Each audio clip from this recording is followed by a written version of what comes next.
Good morning, everyone. I'd just like to have a look at the gospel acclamation today. I mean, the gospel is very rich. It's Matthew's Gospel, chapter 11, where Jesus reproaches the towns where he had actually worked miracles, and the people there refused to repent. Even though he's shown, how he can actually perform miracles, but yet people were not impressed. Sad. So he has a go at them.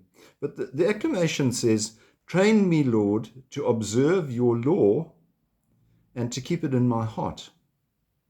And I think that often we as Catholics get caught up in the whole legalistic thing sometimes. You're sort of saying, "Oh, we've got so many laws and so forth," and often people would leave the Catholic Church because they say there are too many laws, there are too many restrictions and so forth.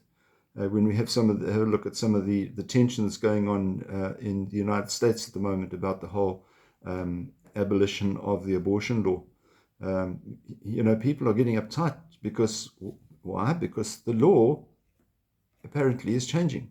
I think for the better, but they're upset about the law.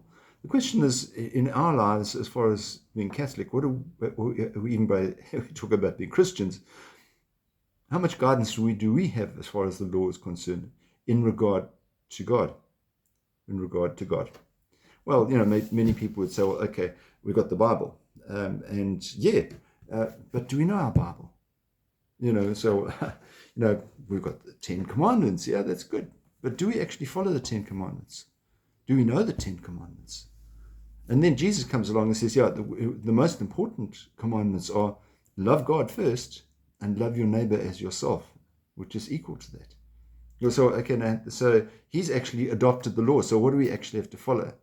And then, of course, when we talk about our teaching as Catholics, we belong to a 2,000-year-old church.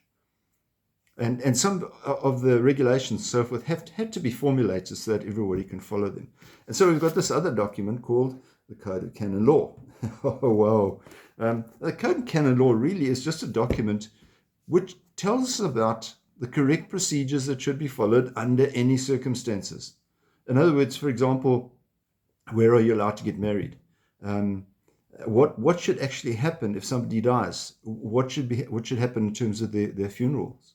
Many people have modern approaches to that. They want their ashes to be scattered in different places and so forth. The Code of Canon Law gives a lot of guidance in terms of finding the correct answers, but we just got to look for them and not reject them because they might sound foreign to us, but learn to understand them because it is in the law that we find our security.